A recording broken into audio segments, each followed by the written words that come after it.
I've been making viral content for the last 5 years, and I've literally made a 7-figure business out of it. And I need to tell you something that might sound strange coming from someone who runs a content agency. I am not creative. I've never had a single original idea that went viral, not one. Every video that blew up, every account that exploded, every campaign that generated millions of views happens because I stopped trying to be creative and started doing something that most people in this industry would consider lazy. I simply copy what was already working. But getting to that realization nearly broke me, because for 2 years I did the exact opposite. And those 2 years almost ended my career before it even started. So this is a story of how I learned to break the algorithm on any platform online, and trust me, it is not the story you think it is. The years I wasted trying to be original. Now, see, when I first started making content for brands, I genuinely believed that I was going to change the game. I had this vision of myself as a creative director who makes videos so unique and so original that they would have no choice but to go viral. I was going to be the guy who reinvented brand content, so I poured everything into production quality. I shot cinematic food videos for restaurants with gorgeous angle, dramatic lighting, and carefully selected music. Every video looked like it belonged on Food Network. I would spend hours color grading every single shot, storyboard concept, and I thought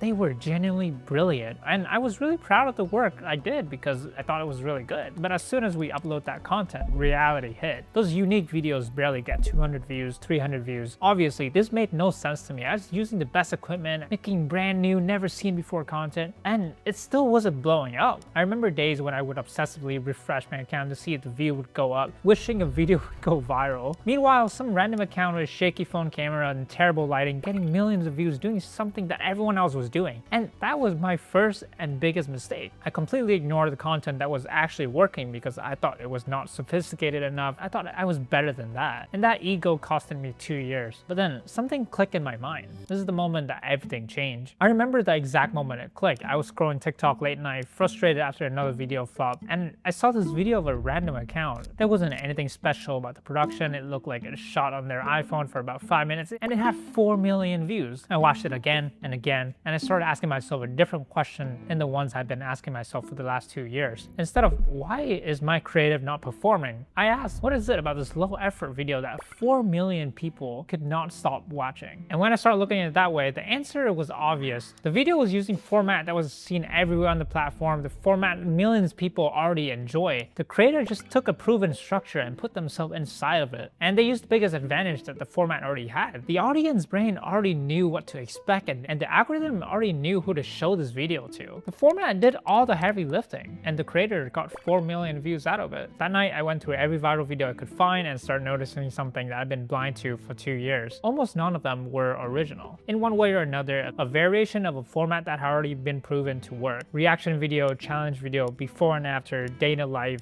try this food video. Like, the surface detail is obviously changed, but the underlying architecture was always something that already existed. And that is when I realized something that completely changed my career. Creativity is not an advantage. It was actually my biggest obstacle. Putting it to the test. Once I realized this, I thought, let's try it out. Let's put it to the test. I reached out to one of my clients, a Japanese restaurant where I had been making those beautiful cinematic videos for. I pitched him like 10 videos for $2,000. Simply said, if these videos don't work, I will pay you back. They agreed, and for the first time, I did not sit down and brainstorm an original concept. I went straight to TikTok, found a format that's already going viral. Someone walking up to a chef and say, hey chef, can you make me something with this? And that was it.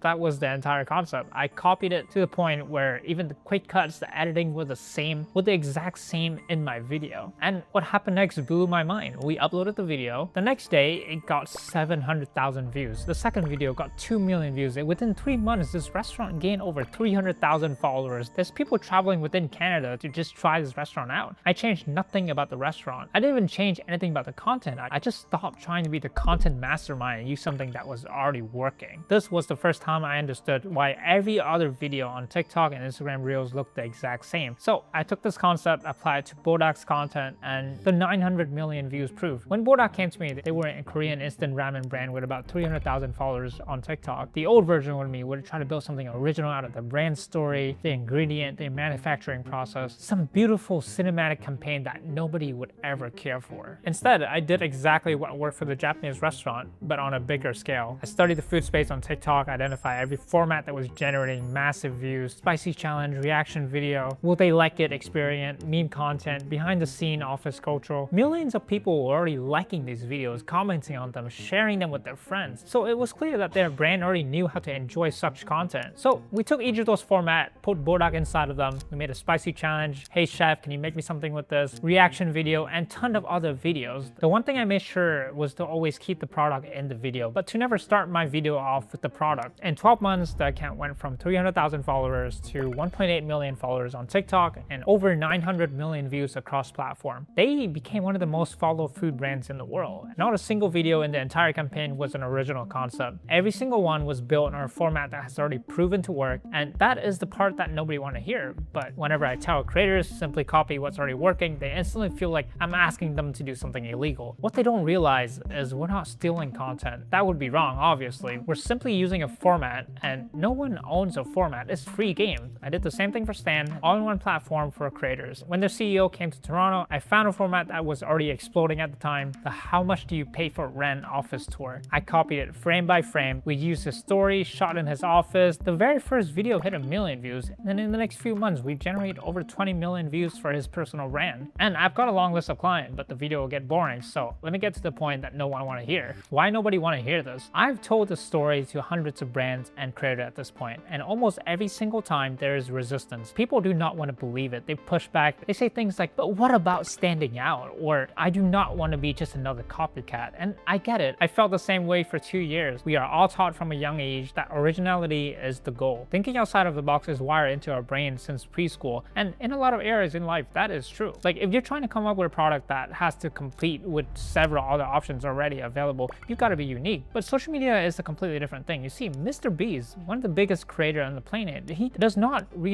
create a format. He starts every single video with a title and thumbnail before a single frame is shot because he knows packaging might matter more than the idea. The most successful creator in YouTube history is running on a system, not creativity. And the reason is simple. When you create something the algorithm never seen before, it does not know what to do with it. It does not know who to show it to. It has no data on who might enjoy this content because this type of content never existed. So it shows to a small task audience, and most of the time they do not engage with it because the format is unfamiliar and the video die. But if you use a format that's already proven to work, the algorithm goes, I know exactly who likes this. It has millions of data points from every other video that has to use the same structure. It knows the age, it knows the interest, it knows the watch pattern for those who engage with this type of content. It pushes your video directly to them. Let me tell you something that no agency owner will ever say. Copying what works does not mean you're lazy. It's probably the smartest thing that you can do. If you're taking advantage of how the algorithm works, how's it cheating or being lazy? And that is the simple yet not so subtle art of breaking the algorithm. You can't make the algorithm work for you if you feed it something that doesn't recognize, but you can absolutely break it by doing something it has seen 1 million times. What the real skill actually is, this brings me back to a question that people have asked me, including my team member. If the secret to blowing up is just copying what's already working, why doesn't everyone have 3 billion views? You see, the thing is, you aren't just copying whatever the hell is working online. You've got to be strategic about it. The real skill is knowing what to copy and when to copy it. It is knowing which formats are on the rise versus which ones are burned out. It is knowing how to adapt a format from one niche to complete a different one without losing what made it work in the first place. It is knowing that the hook mattered more than anything else in the video, and that hook about your product is a hook that has already failed. These are things you have to master before you can copy a format and make it work for your brand. If you can't understand why your video isn't getting views and no one is saving it or sharing it, chances are you can't make your content work. No views means your hook is wrong, no saves mean you delivered no real values, no shared mean nobody found it worth sharing to a friend. Those are 3 completely different problems with 3 completely different solutions, and most brands lump them together as the content is not working. I did not build a 7-figure agency by having better ideas than others. I just had a better system for observing what's working and knowing how to apply it to the brands I'm working with. And after 3 billion views, I can tell you with a full confidence that observation beat creativity every single time. The brand that wins on social media are never the ones that with the most original idea. The bigger picture is, I spent 2 years believing that I was creative enough, original enough, talented enough, the views will come. But those 2 years taught me more than anything that come after, because failing taught me what success actually looked like on social media, and it looked like someone with their eyes open, watching what it is already working and having the discipline to do the same thing with their own brand. That is the not so subtle art of breaking the algorithm. It is not subtle at all. And once you realize this, you'll never look at content content the same way. And if you want to go even deeper and understanding the psychology behind what makes a video go viral, check out this video next. Thanks for watching.